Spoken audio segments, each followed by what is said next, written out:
A saudade estava imensa. Que bom que vocês vieram, tá? Muito obrigada. Convidar o nosso presidente, o Rodrigo, para dar boas-vindas às famílias que estão aqui. É uma satisfação receber vocês e contar com a presença de vocês hoje. O dia foi todo planejado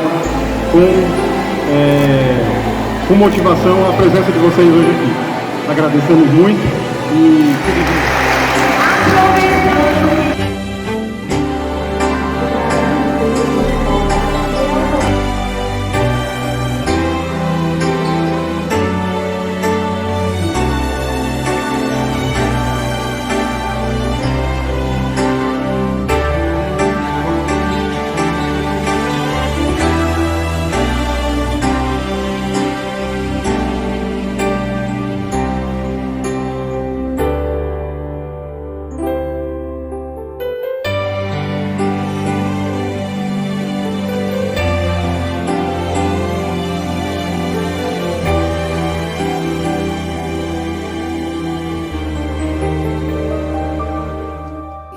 reunião, o tema da campanha desse ano de 2022 foi superar barreiras para garantir a inclusão.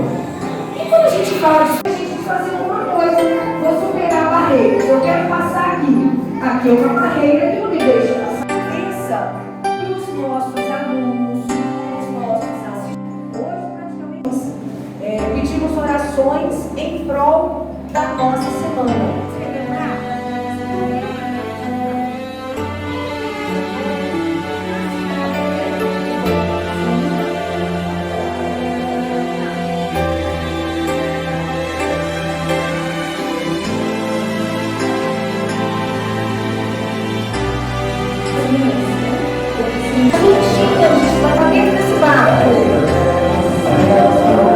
Nós temos muita coisa para alcançar, os nossos filhos vão alcançar muitas coisas, mas nós vamos, inclusive juntos, regar essas flores, pegar essas estrelas, porque nós vamos vencer, vocês e eu que eu digo, a nossa paz.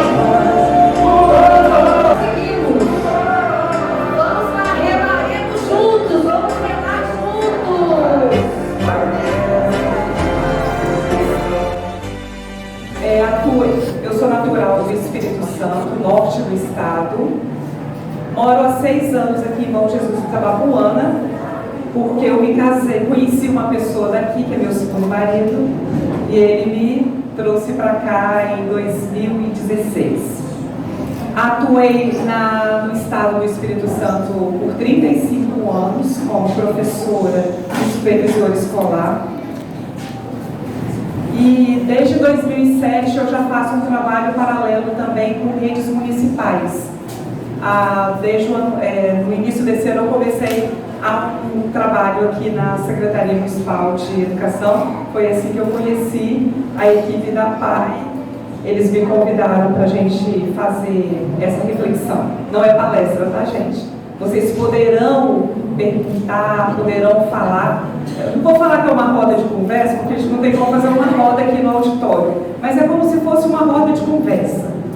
Porque como um tema de mãos dadas, vamos juntos, é fundamental, como a Andréia já destacou, a participação da família no ambiente da escola. Porque a PAI, além de todos os serviços que ela também presta um atendimento educacional. Mas antes de sermos pais e mães, nós somos pessoas.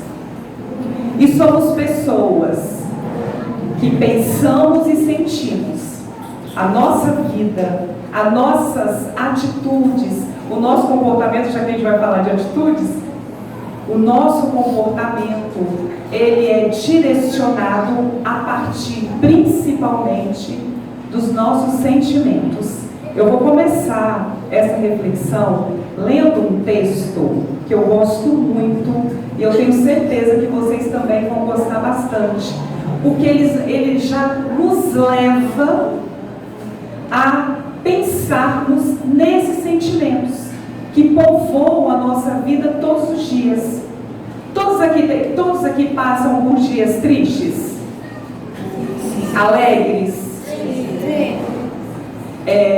Com medo? Então, os sentimentos, eles estão aqui dentro de cada um de nós. E eles permeiam, na maioria das vezes, as nossas atitudes. O nome do texto, como eu já estou com a idade avançada, tá, gente? Eu tenho que usar óculos para fazer a leitura. O texto é A Ilha dos Sentimentos. Era uma vez uma ilha onde moravam todos os sentimentos. A alegria, a tristeza, a sabedoria e todos os outros sentimentos. Por fim, também morava na ilha o amor. Um dia, foi avisado aos moradores dessa ilha que ela iria afundar e acabar aquela ilha. Todos os sentimentos apressaram-se para sair daquela ilha, para proteger a sua própria vida. Pegaram seus barcos e partiram, mas o amor ficou, pois queria ficar mais um pouco com a ilha antes que ela afundasse. Quando, por fim, estava quase se afogando, o amor começou a pedir ajuda. Nesse momento, estava passando a riqueza em um lindo barco. O amor disse: riqueza, leve-me com você. Não posso. Há muito ouro e prata no meu barco. Não há lugar para você. Ele pediu ajuda então à vaidade, que também vinha passando. Vaidade, por favor, me ajude. Não posso te ajudar. Amor, você está todo molhado e poderia estragar meu barco novo. Então, o amor pediu ajuda à tristeza. Tristeza, leve-me com você. Ah, amor, estou tão triste que prefiro ir sozinho. Também passou a alegria, mas a alegria estava tão alegre que nem ouviu o amor chamá-la. Já desesperado, o amor começou a chorar. Foi quando ouviu uma voz chamá-lo. Vem, amor, eu levo você. Era um velhinho. O amor ficou tão feliz que se esqueceu de perguntar o nome do velhinho. Chegando do outro lado da praia, ele perguntou à sabedoria: Sabedoria, quem era aquele velhinho que me trouxe aqui? A sabedoria respondeu: era o tempo. O tempo? Mas por que só o tempo me trouxe? Porque só o tempo é capaz de entender o amor. Então,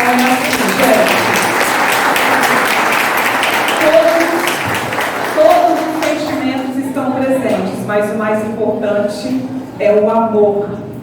Mas nem sempre a gente consegue enxergar o amor do nosso lado, porque os outros sentimentos vão nos puxando. Aí eu quero propor um exercício com vocês. Vocês topam?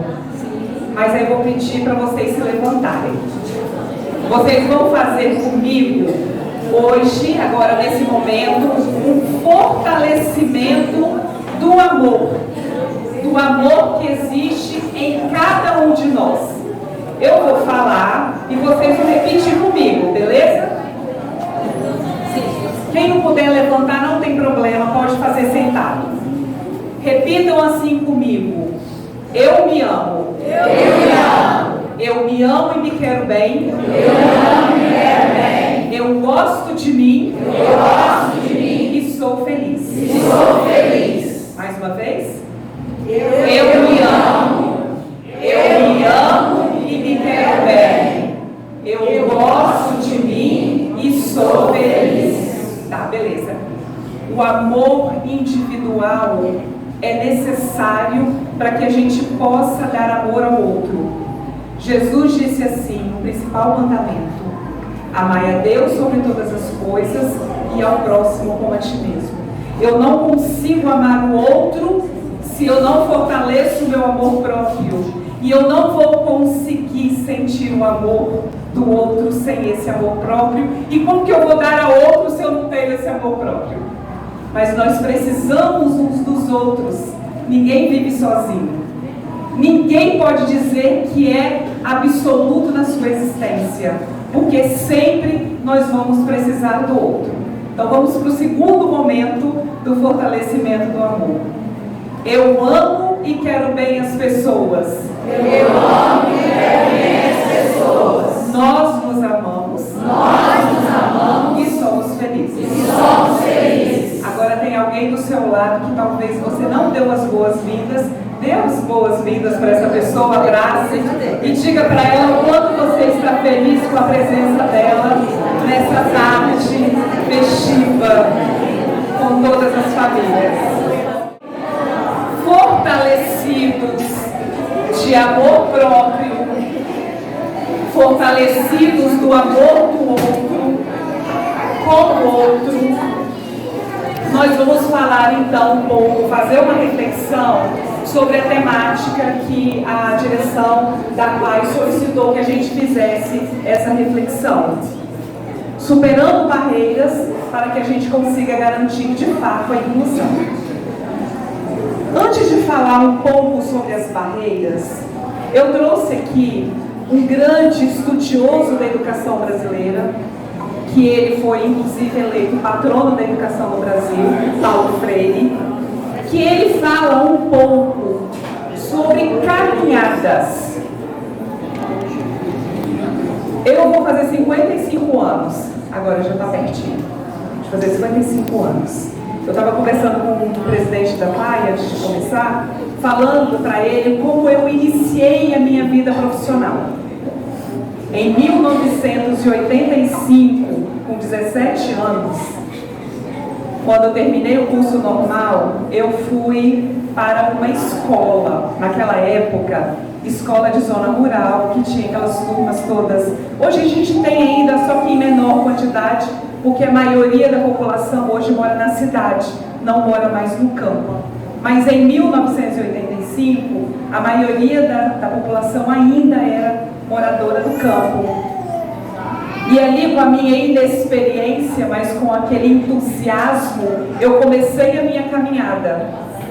E eu me aposentei há 2 anos na rede estadual do Espírito Santo, onde eu atuei durante 35 anos. Mas antes de aposentar, eu comecei a perguntar assim para mim mesma: o que eu vou fazer depois que eu aposentar? A gente vai acumulando experiência, acumulando saberes. Aí de repente eu falei assim: não, eu ainda estou muito jovem para não fazer, para ficar só em casa. Porque até porque os meus filhos já são praticamente adultos, nem moram mais comigo. Então imagina uma pessoa que trabalha 35 anos ativamente, aposentar e ficar em casa. Eu investi numa outra área profissional, que eu também trabalho com a saúde emocional, e eu comecei a fazer essa transição. Por quê? Como diz Paulo Freire, nós aprendemos novas caminhadas, novos jeitos de caminhar. Mas a gente só aprende a nova caminhada caminhando. Como que a PAI está construindo a relação com as crianças, especialmente com as famílias? Caminhando nesses longos anos de existência e aperfeiçoando a cada ano esse caminhar. Que Paulo Freire diz que ninguém caminha sem aprender a caminhar, sem aprender a fazer o caminho caminhando, mas principalmente refazendo e retocando o sonho pelo qual se pôs a caminhar. Quem aqui tem sonho? Faz assim para mim. Isso aí. Que bom que todos têm sonho. Porque se a gente parar de sonhar, pode abrir um caixão, tá? Que aí você já está morto ou vivo. Todos nós vamos nessa caminhada chamada vida, nos entusiasmando a partir dos sonhos. Imagine quantos sonhos os fundadores da PAI de Bom Jesus tinham quando ela iniciou seu funcionamento. E quantos sonhos já foram conquistados? Tem uma fundadora, né? E quantos sonhos ainda estão para serem conquistados? Entre esses sonhos, a inclusão de fato. Para a gente falar de como enfrentar as barreiras que ainda existem, a gente precisa ainda sempre retomar esse tema, que é o tema da inclusão. A nossa legislação brasileira, ela define que a inclusão escolar é um direito. A Constituição Federal, no artigo 205, que é a nossa lei maior, estabelece que a educação é direito de todos. Ela não fala quem são todos. Quem são todos? Todos. Crianças, adolescentes, jovens, adultos que não conseguiram estudar na idade certa, né? Lá na infância. A educação é direito de todos. E é dever do Estado e da família. Então, gente, educação não é responsabilidade apenas do Estado. Por que vocês estão hoje aqui?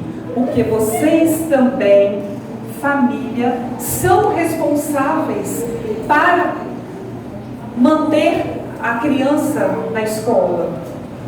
Porque a aprendizagem do estudante não é um enriquecimento apenas para a criança, para o adolescente, para a própria família, principalmente para toda a sociedade. Só, gente, que nós temos uma história brasileira que o público da educação especial, ele foi desprestigiado, não foi incluído no ambiente escolar durante vários e vários anos. Nós estamos fazendo 200 anos de independência.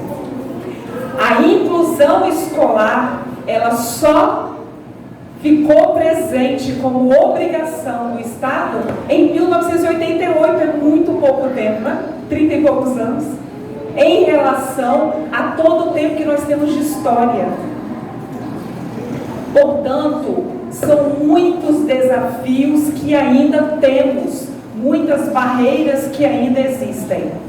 Mas eu fico assim, tão feliz de atender um convite da instituição para fazer essa reflexão com vocês, porque quando eu vejo em um sábado à tarde um auditório cheio, o que a gente tem certeza? Que realmente as pessoas que atuam aqui na PAI sabem que podem contar com a presença, a participação de vocês, não só nos eventos, mas principalmente no dia a dia da criança que é atendida aqui. Se eu fosse pedir para cada pai e mãe aqui fazer um depoimento, a gente teria vários depoimentos. Quais são as conquistas? Quais são os ganhos para o estudante especial quando ele está incluído na escola? Alguém gostaria de fazer assim um comparativo do seu filho, de quando ele ficava só em casa e depois que ele começou a frequentar a PAI? Quem gostaria de se manifestar?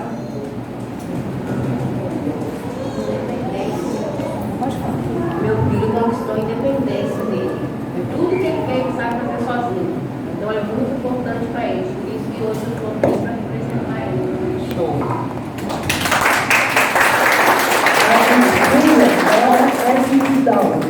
Eu tenho um problema sério de dois joelhos, artrose. Quando precisa dos exames dela, ela vai à secretaria, põe o exame, vai ao laboratório sozinho, tira o sangue, me ajuda muito. Bom, mas é uma quinta-feira veio da balada, dormiu na casa da professora, chegou em casa, nunca mais vamos só de casa. Nossa senhora, mãe, eu te adoro. Ela é muito boa para mim, muito mesmo. E a escola contribui? A escola contribui. Ela veio aqui com 8 meses. Ela está com 33 anos. Nossa, então está desde praticamente a fundação, né? É. Então, cada família aqui com certeza tem uma história de conquista depois que as crianças começaram a frequentar. Então, eu destaquei aqui algumas conquistas. O maior ganho, a maior conquista de um estudante que está incluído no meio educacional é a interação com os demais estudantes. Porque, gente, nós nos educamos interagindo com outras pessoas. O filósofo Aristóteles, um grego que foi um dos fundadores da filosofia moderna, ele disse que o homem é um ser social por natureza. O que mais machucou, o que mais feriu a população no período da pandemia foi a dificuldade de não poder interagir com outras pessoas. Olha, eu que atuo na saúde emocional, transtorno de ansiedade, depressão, síndrome do pânico foram fatores que intensificaram o período da pandemia. Por quê? Porque foi cortado da nossa vida diária a interação. É a primeira grande conquista das crianças quando elas estão incluídas. A possibilidade de interagir com outras, aprender com outras e também ensinar, porque quando a gente ensina, a gente aprende e vice-versa. Amplia também visão de mundo. Olha, a Juliana disse que a filha dela conquistou independência. A escola dá uma amplitude para além da casa. A dona Maria de Lourdes falou que a filha dela ajuda a buscar os exames, buscar os remédios pelo problema dela de saúde. Então, essa ampliação de visão de mundo é conquistada com a inclusão. Conhecer novas realidades, que aqui tem cada família tem a sua história, cada pessoa tem a sua história, e compartilhar as histórias, nossas histórias, com outras pessoas, nos dão também aprendizagens. Sentir-se integrado a uma comunidade. Eu estava lá na locução do desfile escolar, que aconteceu no último dia 15. E a banda da PAI foi que abriu o desfile escolar, porque nós tivemos primeiro as entidades, e quem abriu primeiro, quem trouxe as escolas, foi a banda da PAI. Conversei com a Andréia antes, que ela me contou um pouquinho da história da banda da PAI. Então, isso aqui, gente, a banda da PAI, abrindo um desfile escolar, que existe desde 1990, né, Andréia? Que começou ali com 15 integrantes, que hoje tem 35 integrantes. Olha que conquista, que independência, que beleza que essas crianças têm, esses adolescentes têm, com a colaboração dos profissionais aqui da escola. Então, essa ampliação de mundo, ela é uma grande conquista com a inclusão. A nossa principal política nacional de educação está escrita em um documento chamado Plano Nacional de Educação. Esse Plano Nacional de Educação define todas as metas que o governo federal, os governos estaduais e os governos municipais precisam investir na educação, desde a educação infantil até a educação superior. A meta número 4 é a meta específica da inclusão, da educação especial, que envolve as deficiências, os transtornos e altas habilidades. Por que a gente precisa de uma meta ainda específica para a inclusão na educação especial? Porque a gente tem ainda um caminho longo a ser percorrido. Nós temos crianças que estão aqui na PAI, mas que já estão na escola regular. Tem outras que estão só aqui. Tem algumas que são da escola regular que ainda não recebem o atendimento, porque tem muitas famílias que ainda têm dificuldade de aceitar. A família às vezes tem um preconceito que o seu filho receba um atendimento educacional especial. Então, essas barreiras nós precisamos ir quebrando com investimentos públicos, com uma política que de fato garanta essa inclusão, uma inclusão com igualdade de oportunidades, mas também com qualidade. Então, às vezes a gente pensa assim, como a criança é especial, ela não vai aprender nada. Tem pais que ainda têm essa falsa ideia de que a aprendizagem é só ler e escrever e fazer conta. A educação, ela é muito mais ampla. Ler, escrever, mexer com a matemática são aprendizagens, mas as aprendizagens socioemocionais, elas são elas que dão de fato a inclusão na vida social. Porque a criança, ela não fica eternamente na escola. A escola é um tempo, ela é temporária. É aqui na escola que serão desenvolvidas habilidades, saberes, para que essa criança, esse adulto, esse adolescente esteja integrado no meio social. Aí vamos falar um pouquinho dessas barreiras. Nós sabemos que cada ser humano, cada um de nós, é único. Não existem duas pessoas iguais no universo. Não existe. Então, cada uma é especial na sua singularidade. Então, essa é a primeira informação que eu quero que cada um aqui leve para sua casa. Não existem duas pessoas iguais no universo. Portanto, cada um de nós é único e especial. Como que nós desenvolvemos nossas habilidades? Nosso convívio social a partir da família. Então, a família é o nosso primeiro ambiente social. Vocês sabiam que desde quando a mãe está esperando o bebê, tudo que a mãe pensa, sente ou imagina, o feto já está sentindo? Desde a gestação, tudo que a mãe pensa, sente ou imagina, o bebê já está captando.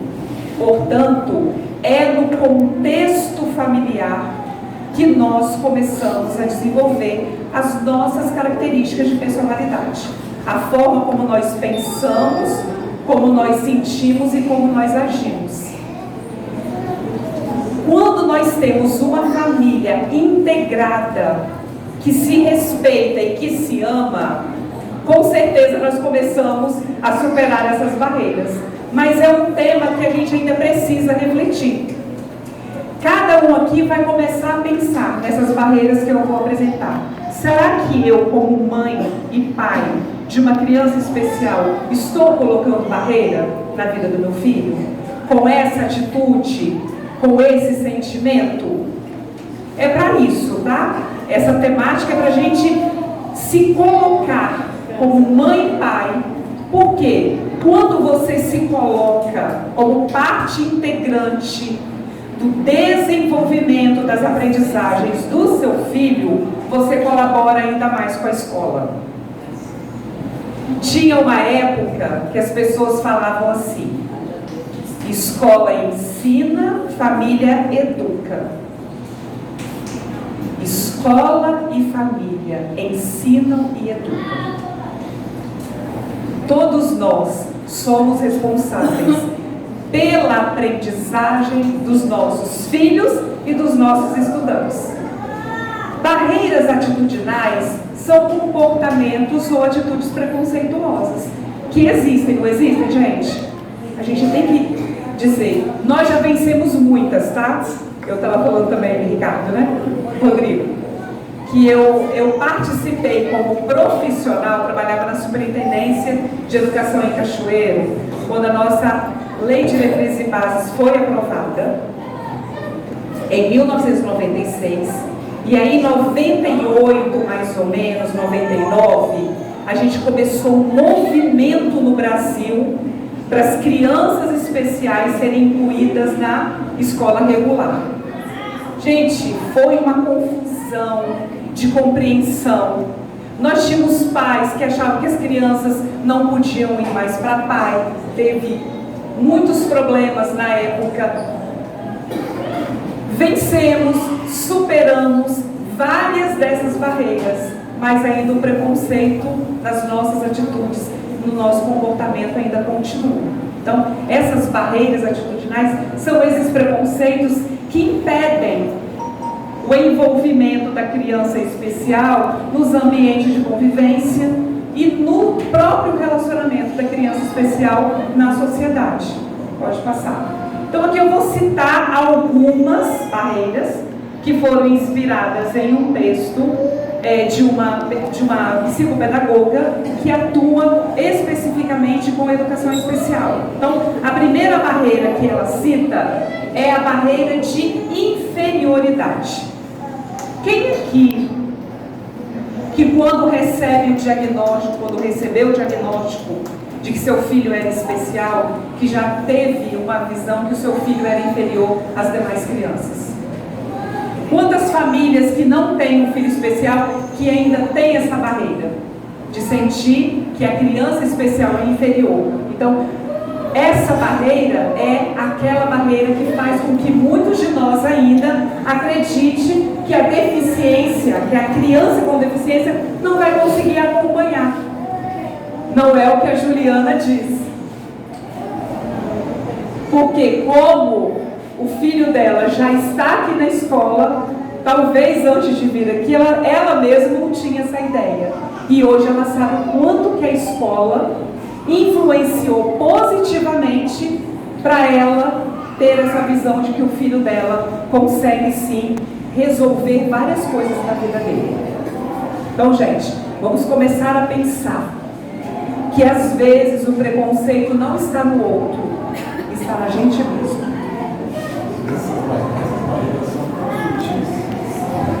Às vezes essas barreiras são tão sutis que a gente às vezes tem dificuldade em perceber. A gente tem algumas atitudes que a gente toma sem perceber que está tomando. E aí, Rodrigo, eu sempre falo assim, Jesus disse para nós, nos deixou um ensinamento que eu coloco muito na minha vida diária e fazendo relação com essa temática. Vigiai e orai para não cair em tentação. Então ele diz assim, que nós devemos vigiar o tempo inteiro nossos pensamentos, nossos sentimentos, porque a nossa atitude, o nosso comportamento começa dentro de nós e não fora. Então vamos lembrar disso quando a gente pensar nessa sutileza do preconceito que ainda está muito presente em nós e na sociedade como um todo. Pode passar.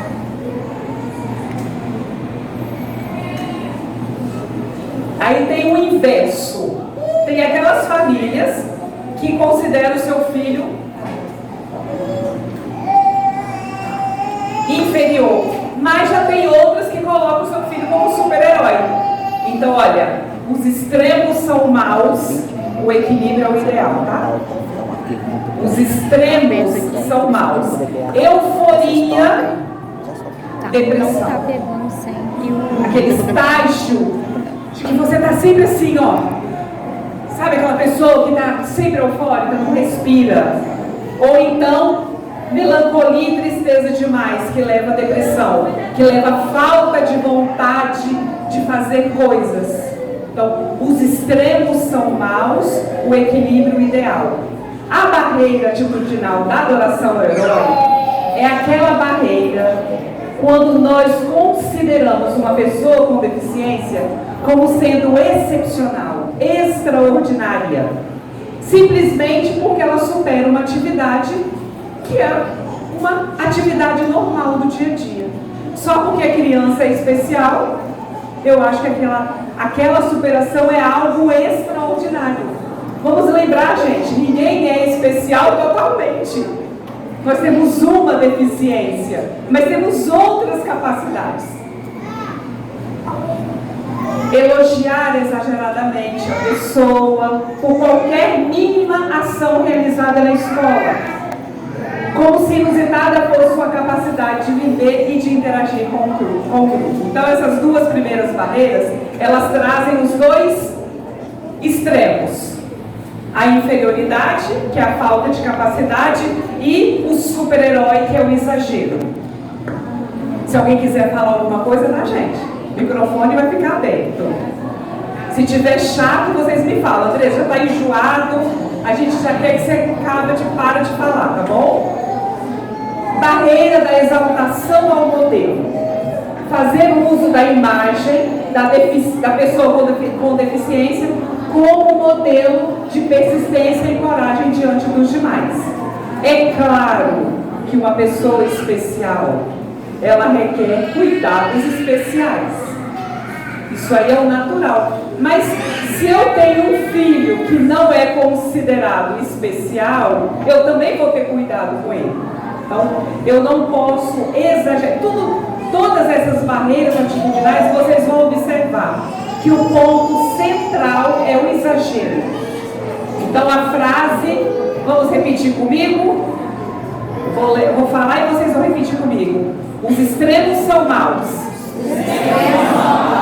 O equilíbrio é o ideal. Isso aí.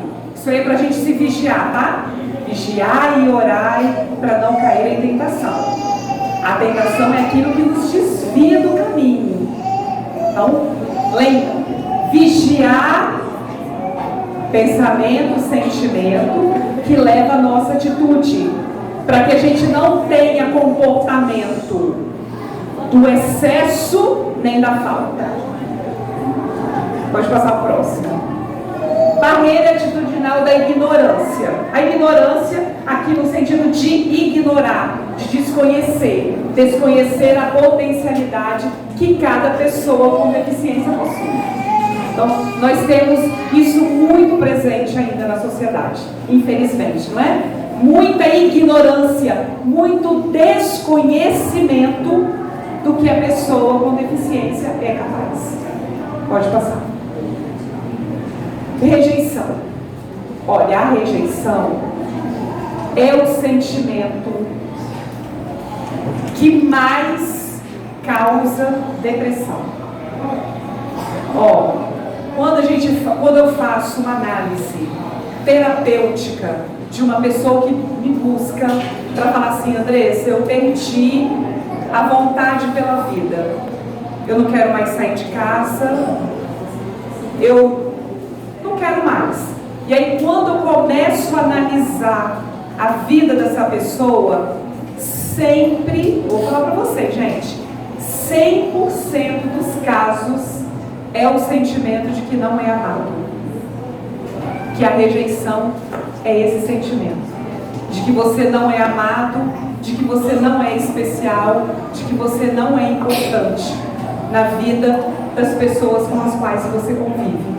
Então, olha, quando nós temos, quem é mãe e pai aqui, ó, de crianças, adolescentes, o sentimento de rejeição é o sentimento que mais causa melancolia, tristeza, depressão. E a depressão, infelizmente, gente, a depressão está levando muitos adolescentes a se matarem, muitos adolescentes a se automutilarem, porque é a falta do amor. A rejeição é isso, é a falta do sentimento do amor. Então vamos fortalecer o amor sempre, fortalecer o nosso amor individual. Diga para o seu filho que o ama. Não tenha vergonha de dizer para o seu filho que você o ama. Eu falo, o meu pai, eu tenho uma proximidade muito grande com o meu pai. E eu vejo ele todos os meses, mesmo com muita distância. Eu vou à casa dos meus pais todos os meses. E eu falo para o meu pai, todas as vezes que eu vejo ele, o quanto eu amo. Sabe por quê? Porque eu sei que no dia que ele se for para a eternidade, eu não vou ter nenhum arrependimento. Porque eu aproveitei o tempo inteiro a vida dele. Do mesmo jeito que eu falo para os meus filhos o quanto eu os amo. Isso não significa que a gente não vai ser rigoroso às vezes. Vai ser firme, porque amor também é falar não. Amor não é só falar sim. Participei de uma palestra que o pastor comentou que para o filho se sentir amado, ou a filha, né, nós temos que abraçar 256 vezes por dia. Por dia. Então você imagina. Nós estamos fazendo isso? Mesmo que, ó, no meu caso eu tenho que abraçar a distância, tá? Não pode ser fisicamente. Eu tinha pensado assim, uns 30 e poucos. Ele falou 200. Ó, mas ainda está em tempo da gente fazer, hein? Não vou ter que dar garrafa inteira. Não, mas aí é pra gente mudar, abraçar mais, fazer mais. A gente precisa desse contato afetuoso. Isso aí. Expressar o amor, porque antes, no passado recente, foi nos ensinado que o pai não podia abraçar o filho porque ele tinha que ser duro. Era muito rigor. O não é necessário, mas o amor é fundamental na vida. Então, essa atitude provoca ainda barreira de rejeição ao nosso próprio filho e rejeição nessa a condição de ser uma criança especial. Pode passar. Uma outra barreira que está muito próxima da rejeição é a percepção de menos-valia. É aquela atitude que você considera uma pessoa especial sem capacidade de realizar tarefas. Por exemplo, entrar no mercado de trabalho. Era quase impossível, num passado muito recente, uma pessoa com deficiência no mercado de trabalho. E hoje nós temos uma legislação, hoje não, já tem um tempinho, nós temos uma legislação que obriga as empresas e as instituições públicas a reservarem parte das vagas de trabalho, dos postos de trabalho, com pessoas com deficiência. A semana passada, eu escutei uma pessoa assim, conversando comigo. Andressa, eu soube que tem uma menina que eu conheço, que ela tem deficiência intelectual, que ela está fazendo um curso de enfermagem. Eu estou apavorada. Era uma professora conversando comigo. Eu estou apavorada. E se essa moça for trabalhar de enfermeira? Como é que vai ser? Que ela não aprende nada. Gente, olha aí. Uma professora com essa indagação. Aí eu fui e falei para ela: você não conhece a legislação da educação? Né? Porque desconhecer mesmo a legislação que dá o direito para a pessoa com deficiência trabalhar e dá o dever para o Estado e as instituições privadas. Eu não me lembro qual a quantidade de funcionários, mas é a partir de um tanto de funcionários que tem que ser garantido vagas para pessoas especiais, para a gente quebrar essa barreira de que uma pessoa especial não tem condições de estar inserida no mercado de trabalho. Próxima barreira, piedade. Gente, sentimento de pena é o sentimento que a gente não pode cultivar para ninguém, porque a pena que você tem do outro, ela sai de dentro de você, porque você só dá ao outro aquilo que você está cheio. Então, sentimento de pena é o sentimento que nós devemos extinguir do nosso vocabulário. Porque tem assim, tem crianças aqui. Mas o meu avô, ele falava pra gente desde pequeno, que ele falava muito isso pra gente. Não tenham pena, porque a pena é algo que está dentro de nós. E aí ele falava assim: todo bicho que tem pena, toma pra gente. Um pouco exagero, vou falar assim, alguém aí já entendeu, mas é assim, não passe o sentimento de pena para o outro. Sentir-se pesaroso, atitudes super protetoras. Olha, uma criança que é super protegida. Você sabe o que ela traz como reflexo? Eu não sou capaz. A superproteção é um veneno na educação dos filhos. Estimular o grupo a antecipar-se as pessoas com deficiência, realizando as atividades por ele, porque tem aquela sensação de pena que a pessoa não é capaz de realizar as tarefas. O sentimento de inferioridade vem junto com a pena. Isso. A Thelma está falando um ponto aqui muito importante. Sabe aquela mania da mãe querer fazer o trabalho bonitinho para o filho levar para a professora? Gente, a professora sabe quando é a criança e quando é a mãe que fez a tarefa. Então, deixe o seu filho fazer aquilo que ele consegue fazer. O que ele não der conta, a professora vai ajudar. Não é assim? Barreira do efeito de propagação. Supor, olha só, eu já até falei sobre isso aqui. Supor que a deficiência de um indivíduo afeta negativamente os outros sentidos, outras habilidades. Então eu tenho uma deficiência, mas eu tenho outras potencialidades. Olha, a gente vê as pessoas que têm deficiência visual, elas possuem os outros sentidos muito aguçados. Que Deus é tão perfeito, não é? Você não tem uma coisa, mas outra coisa vem com grande habilidade. Eu me lembro, uma vez eu estava vendo Bom Dia Brasil. Eu morava em Cachoeiro, já tem um tempo isso já. Aí eu vi uma reportagem sobre câmeras na cidade de São Paulo. E o repórter foi lá ao vivo fazer aquela reportagem, e era uma reportagem sobre a inclusão de pessoas com deficiência no mercado de trabalho. Na vigilância das câmeras, que são aquelas câmeras para vigiar roubos, assaltos, acidentes, na cidade de São Paulo, eles tinham contratado um deficiente auditivo para ajudar, e a coordenadora do setor falou: nós contratamos pela exigência da lei. Não, a gente nem queria, mas contratamos. Mas deu tão certo que na reportagem já tinham 3 funcionários deficientes auditivos. Aí sabe o que a coordenadora disse?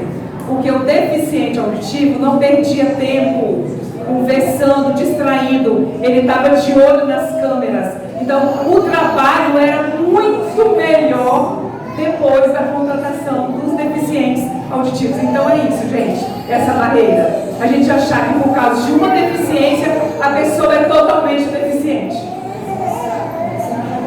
Nós temos aqui na instituição, muito já no mercado de trabalho. E, geralmente, os donos de mercado, da empresa, sempre elogiam os nossos alunos docentes, que são melhores do que os outros. Porque eles prestam bastante atenção, censuram se é docente auditivo, visual, qualquer um, eles têm muito mais atenção, muito mais compromisso do que aquela pessoa que realmente foi qualificada para a empresa.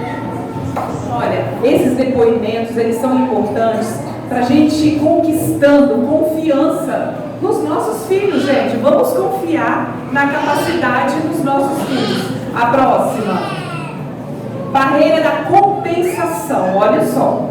Acreditar que as pessoas com deficiência precisam ser compensadas por terem aquela deficiência. E aí que vem a superproteção junto. Minimizando a intensidade das atividades ou oferecendo vantagens àquela pessoa. E aí, ao invés de educar, você está estragando a educação do seu filho, o desenvolvimento das potencialidades que o seu filho com certeza possui. Barreira atitudinal da substantivação da deficiência. Referir-se à falta de uma parte, isso a gente até já comentou, ela vem complementar. Ou sentido da pessoa como se aquela parte faltante fosse o todo. Então, a pessoa é chamado de cego, de perneta quando tem uma deficiência, né? De deficiente mental. Essa barreira faz com que a pessoa perca sua identidade em relação àquela deficiência. E o que isso fragiliza demais a autoestima Às vezes da até na pessoa. escola, a pessoa fala assim, eu tenho aquele cadeirante da minha sala. Não, mas antes ele é uma pessoa, ele tem o nome dela. Exatamente. O que eu falei no início? Cada ser humano é único. Não existem duas pessoas iguais na natureza. E cada um de nós, se somos únicos, somos especiais. Pode passar.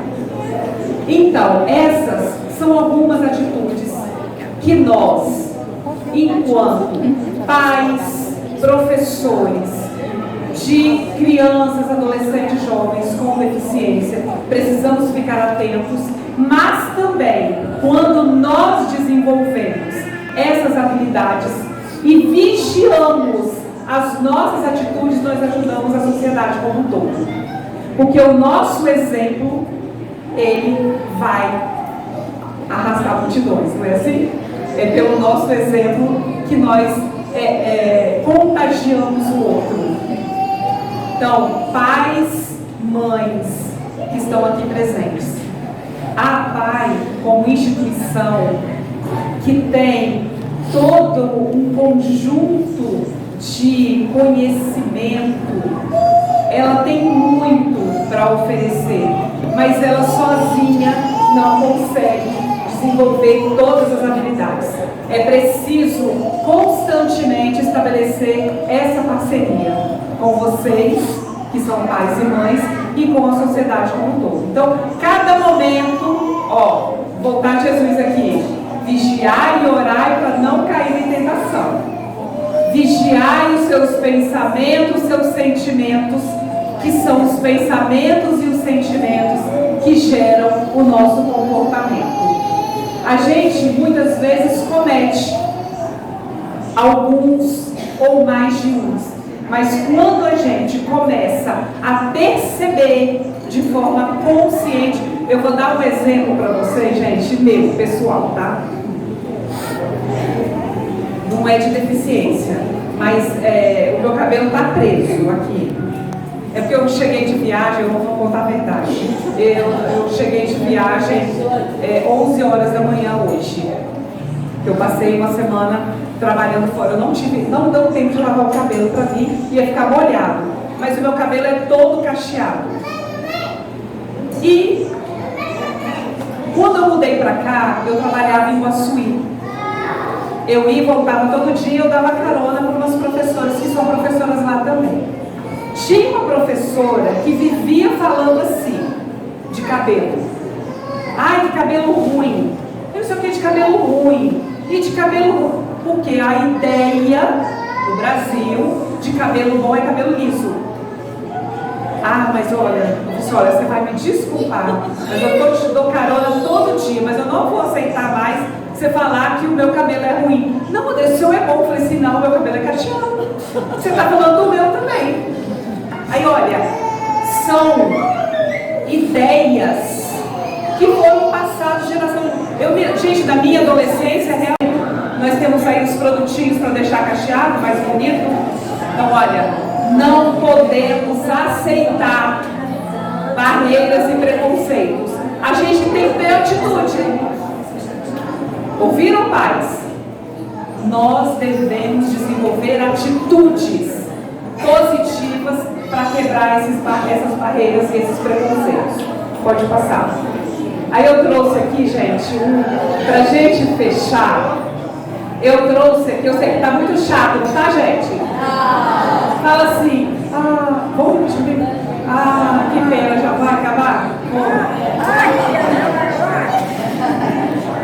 Eu trouxe aqui pra gente, eu comecei com Paulo Freire e vou concluir com Cortella, que é um filósofo educador, que é uma referência para a educação. E ele tem essa afirmação que ela está muito próxima desse tema, que a escola, olha que linda, tá dando tchau pra mim, né? Eu até bicho pra mim, olha, que delícia. Olha o que Cortella diz. Deficiência, na origem da palavra, significa presença da falta. Isto é, a ausência de alguma condição ou capacidade que poderia estar presente em alguém. Como nenhum de nós é possuidor de todas as condições e capacidades, cada pessoa tem deficiências e, portanto, ninguém é feito por completo. Gente, eu agradeço muito essa oportunidade de ter esse momento com vocês. Tá?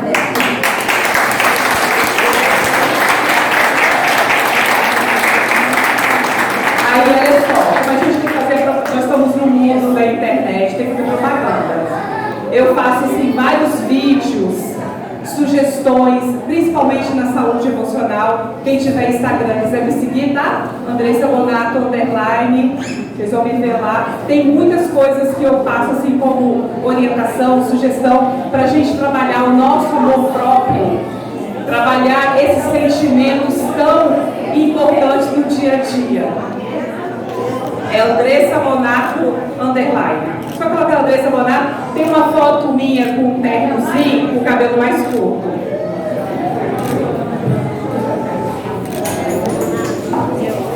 Palmas mais uma vez. André, eu vou pedir para você repetir o que você falou. Eu gosto do início. Eu me amo, porque isso, às vezes, a gente ouve mentiras, dizendo assim: você não é capaz, você não consegue, você não vale nada, você não sabe. São mentiras que, de tanto a gente ouvir, se tornam verdades para a nossa vida. Mas a gente tem que acreditar que nós somos capazes e nós precisamos nos amar primeiro. Deus nos ama como nós somos. Então esse exercício é diário, todo dia. Porque para mudar o nosso comportamento, primeiro a gente tem que mudar, aqui dentro, o nosso pensamento. Então vamos repetir? A Andressa vai fazer de novo e a gente vai falar com toda a nossa força. Hoje e todo dia daqui para frente. Minha sugestão é fazer todo dia de manhã na frente do espelho. Toda casa tem que ter um espelho, tá, gente? Porque a gente precisa se olhar. A gente precisa se ver. Mas não é procurar os defeitos não, tá, gente? Ver a beleza. Se nós somos únicos, somos especiais para Deus. Então, vamos trabalhar todos os dias na nossa vida. Eu me amo. Eu me amo. Vamos falar forte. Eu me amo e me quero bem. Eu me amo e me quero bem. Eu gosto de mim e sou feliz. Eu gosto de mim e sou feliz. Eu amo e quero bem as pessoas. Eu amo e quero bem as pessoas. Nós nos amamos. Nós nos amamos. E somos felizes. E somos felizes.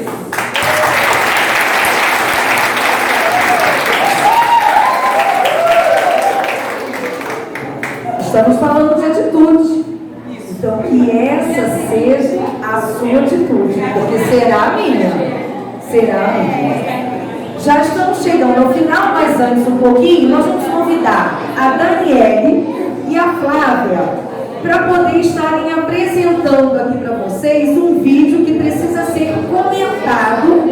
Então, nós vamos estar falando e daqui a pouquinho a gente já está fazendo a finalização. Pode deixar que não vai ser até 8 horas da noite, tá, gente?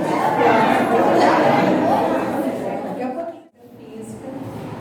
E eu não sei se vocês perceberam, pode ser. Toda vez que essa criança tenta ultrapassar o limite do parquinho para interagir com as crianças e que ela é de alguma forma recebida ou não recebida, porque as barreiras não impedem que ela esteja, ela se desintegra enquanto pessoa e ela volta, ela vai para fora novamente daquele ambiente social que ela queria partilhar. E chega um momento em que alguma criança que estava no parquinho passa a olhar essa criança com os olhos humanos do amor, né? Não só da deficiência, não só daquilo que falta. E aí, quando as crianças saem do parquinho e passam para o outro lado da grade, elas ficam ali com a criança, vendo-a como uma pessoa com deficiência. E nesse momento, a cerca do parquinho desaparece. Por quê? Nesse momento em que a criança é percebida como uma pessoa, uma criança, o parquinho fica livre para todos, para que todo mundo possa brincar. Então, esse momento nosso aqui com vocês, convite à mesa, e a Semana Nacional da Pessoa com Deficiência vem convidar para que nós, enquanto pessoas, façamos esse movimento interior, de pensar quais são as barreiras que eu encontro na convivência no meu dia a dia. Só a mudança individual pode levar a uma mudança coletiva. O tempo todo a gente fala, isso está errado, isso está ruim, assim não está bom, tinha que ser diferente. E a gente questiona, o que eu faço para que seja diferente?